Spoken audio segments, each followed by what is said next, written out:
आज Doubtnut app download करें। Doubtnut पर अपने सभी गणित, रसायन विज्ञान, भौतिक विज्ञान और जीव विज्ञान के डाउट्स का करो सफाया। बस प्रश्न की फोटो खींचो, एक ही प्रश्न को क्रॉप करो और तुरंत वीडियो सोल्यूशन पाओ।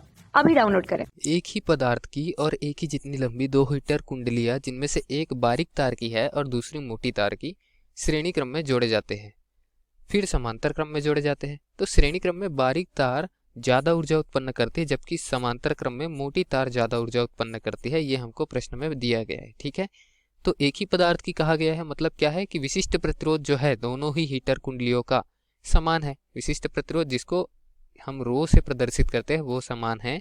तो इस तरीके से हम क्या जानते हैं, रो क्या होता है, प्रतिरोध गुना क्षेत्रफल बटे में लंबाई। या फिर इसको ऐसा भी लिख सकते हैं कि प्रतिरोध क्या होता है, विशिष्ट प्रतिरोध या फिर प्रतिरोधकता गुना में लंबाई बटे में क्षेत्रफल। ठीक है, ये संबंध हमको पता होना चाहिए। ठीक, एक बारीक तार की है और दूसरी मोटी तार की है, तो बारीक तार के लिए क्या होगा, क्षेत्रफल कम हो जाएगा और मोटी तार के लिए क्षेत्रफल अधिक हो जाएगा। तो प्रतिरोधकता का मान भी उसी तरीके से परिवर्तित होगा। ठीक है, एक समान लंबी है, एक ही जितनी लंबी है, तो दोनों के लिए लंबाई का मान समान हो जाएगा, बस क्षेत्रफल में परिवर्तन होंगे। बारीक तार और मोटी तार के पहले श्रेणी क्रम में जोड़ा जाता है, फिर समांतर क्रम में जोड़ा जाता है। तो बारीक तार ज्यादा ऊर्जा उत्पन्न करती है समांतर क्रम में, जबकि समांतर क्रम में मोटी तार जो है वो उत्पन्न ज्यादा करती है और श्रेणी क्रम में बारीक तार ज्यादा उत्पन्न करती है। ऐसा हमको दिया गया है। तो चलिए दो चित्र बना लेते हैं। एक चित्र हम क्या बनाएंगे, यहाँ पर एक बारीक तार बना लेते हैं। ठीक है, ये बना लेते हैं एक बारीक तार। ठीक, और ये बारीक तार को हम किस में जोड़ रहे हैं, पहले श्रेणी क्रम में फिर समांतर क्रम में जोड़ेंगे मोटी तार के साथ। ये बारीक तार हो गया। अब एक मोटा तार भी बना लेते हैं। ये मोटा तार है। अभी जब हम चित्र बना रहे हैं वो समांतर क्रम के लिए बना रहे हैं। ठीक है, तो हम जोड़ दिए हीटर कुंडलियों को। ठीक है, अब मैं छोटा सा हिस्सा ले लेता हूँ कुंडली का। ठीक, और इसको संलग्न कर देते हैं एक दूसरे के साथ समांतर क्रम में और विद्युत स्रोत से संलग्न कर देते हैं। ठीक है, तो विद्युत स्रोत से हमने इसको संलग्न कर दिया। अब देखते हैं कि ऊर्जा किस में ज्यादा निकलती है। तो हमको प्रश्नानुसार बोला है कि मोटी तार ज्यादा ऊर्जा उत्पन्न करती है। तो मोटी तार है मतलब क्या है, क्षेत्रफल इसका अधिक है, और क्षेत्रफल अधिक है मतलब क्या है, प्रतिरोध कम है। ठीक है, और अगर पतली तार ले ले तो पतली तार का क्या है, क्षेत्रफल जो है वह कम है, क्षेत्रफल कम है तो प्रतिरोध अधिक है। ठीक, ऊर्जा किस में उत्पन्न होगी दोस्तों, जिसमें धारा अधिक प्रवाहित होगी, क्योंकि ऊर्जा क्या होता है, ऊर्जा जो होता है वो होता है शक्ति गुना समय। ठीक है, तो शक्ति को P से प्रदर्शित करे, समय को T से प्रदर्शित करे, तो P बराबर क्या होता है, शक्ति क्या होता है, विभवांतर गुना धारा गुना समय। ये हो गया ऊर्जा का मान। ठीक है, तो ये इतनी ऊर्जा जो है दोनों पे होगी। ठीक, अब दोनों पे ऊर्जा समान नहीं होगी, अलग अलग होगी। क्यों, क्योंकि दोनों पे धारा का मान अलग अलग होगा। क्योंकि दोनों के लिए विभवांतर समान है लेकिन धारा का मान तो अलग अलग है। धारा का मान अलग अलग क्यों है, क्योंकि दोनों के प्रतिरोध अलग अलग है। इसका जो प्रतिरोध होगा दोस्तों उसका मान अधिक होगा। ठीक है, इसका प्रतिरोध का मान अधिक, इसके प्रतिरोध का मान कम, इसलिए स्मॉल आर से प्रदर्शित करते हैं। तो यहाँ हम क्या देखते हैं कि जो ऊर्जा है वो किस पे अधिक जाएगी, जिसका प्रतिरोध कम होगा उस पर धारा अधिक जाएगी, और धारा अधिक जाएगी तो ऊर्जा वहां पर अधिक हो जाएगा, क्योंकि विभवांतर समान है, समय समान लेंगे तो धारा अधिक तो ऊर्जा अधिक। ठीक है, या फिर हम यह कह सकते हैं कि विभवांतर समान है, समान समय अंतराल में हम लेंगे तो धारा पर ये अनुक्रमानुपाती हो जाएगा ऊर्जा, मतलब धारा अधिक तो ऊर्जा अधिक। और धारा किस में अधिक प्रवाहित होगी, धारा जो है वो व्युत्क्रमानुपात होता है किसके, प्रतिरोध के, क्योंकि ओम का नियम V बराबर आई आर कहता है, और I बराबर क्या होता है, V बटे आर। अगर V नियत है तो I जो होगा मतलब धारा जो होगा वो व्युत्क्रम अनुपात में होगा प्रतिरोध के। ठीक है, प्रतिरोध अधिक है तो धारा कम, प्रतिरोध कम है तो धारा अधिक, इस तरीके से। ठीक है, तो यहाँ हम क्या बता सकते हैं, इसका प्रतिरोध कम है, स्मॉल आर का प्रतिरोध कम है तो धारा अधिक बहेगी, और धारा अधिक बहेगी तो ऊर्जा अधिक रहेगी।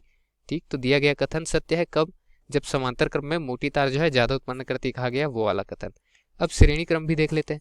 तो श्रेणी क्रम में संलग्न करें अगर दोनों को तो किस तरीके से संलग्न करेंगे, चलिए चित्र बना लेते हैं। ये एक चित्र बना लिया मैं बारीक तार का। ठीक है, ये बारीक तार, और इसी के साथ में संलग्न कर देते हैं एक मोटा तार। ठीक, श्रेणी क्रम की एक खास बात क्या होती है दोस्तों, जैसे समांतर क्रम में खास बात यह होती है कि विभवांतर समान रहता है, तो श्रेणी क्रम में खास बात यह होती है कि धारा समान रहती है, एक ही धारा जो है वो प्रवाहित होगी दोनों ही प्रतिरोध से। ये मैंने वैद्युत स्रोत ले लिया। अब क्या होगा, ये वैद्युत स्रोत का मान लेते हैं धन सिरा है, बड़ा प्लेट धन सिरा, छोटा प्लेट ऋण सिरा, धारा इस तरह प्रवाहित होगी, तो वही धारा इसमें से भी होकर जाएगी, इसमें से भी होकर जाएगी। ठीक, चूंकि दोनों के प्रतिरोध अलग अलग है अतः विभवानुपात दोनों में अलग अलग होगा। ठीक है, यहाँ पर धारा समान हो गई तो विभवांतर परिवर्तन हो गए, देख लीजिए। ठीक है, हमको क्या मालूम है कि इसका क्षेत्रफल बड़ा है अतः इसका प्रतिरोध का मान छोटा होगा, और ये बारीक जो तार है उसका क्षेत्रफल छोटा है, लंबाई समान है, तो प्रतिरोध इसका क्या हो जाएगा, बड़ा हो जाएगा। ठीक। और ओम के नियम से अगर V बराबर देखें तो क्या होता है, IR होता है। ठीक है, V बराबर IR हम लेते हैं ना हमेशा। तो यहाँ से विभवांतर का मान अलग अलग आएगा क्योंकि धारा समान है लेकिन प्रतिरोध अलग अलग है।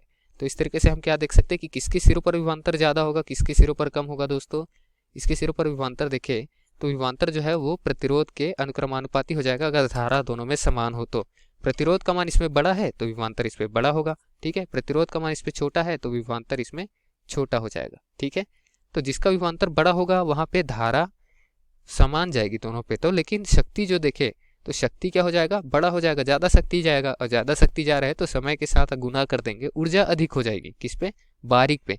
पहले किस पे ऊर्जा अधिक हो रही थी, जब समांतर क्रम में जोड़े थे तो मोटे वाले पे ऊर्जा अधिक हो रही थी। अब बारीक वाले पे ऊर्जा अधिक हो रही है श्रेणी क्रम पे, क्योंकि यहाँ धारा समान है किंतु विभवांतर परिवर्तन हो रहा है दोनों के सिरों पर।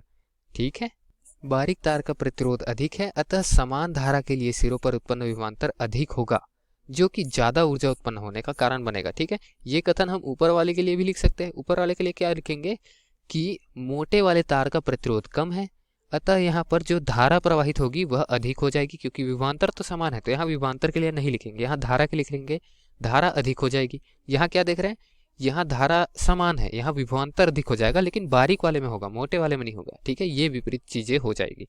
इस वजह से कथन में जो दिया गया है वही हमारा उत्तर है। दोबारा लिखने की आवश्यकता नहीं है, जो कथन दिया है वही उत्तर है और कथन जो दिया है वह सत्य कथन है, यह कहेंगे हम। ठीक है, प्रश्न में क्या पूछा था कि सत्य है अथवा असत्य, तो दिया गया कथन सत्य है, हमने सत्यापन नीचे किया हुआ है। धन्यवाद। कक्षा 6 से 12वीं से लेकर नीट, IIT, JEE वो एडवांस के लेवल तक 1 करोड़ से ज्यादा छात्रों का भरोसा। आज ही डाउनलोड करें डाउटनेट ऐप या व्हाट्सएप करें अपने सारे डाउट्स 8400 400 400 पर।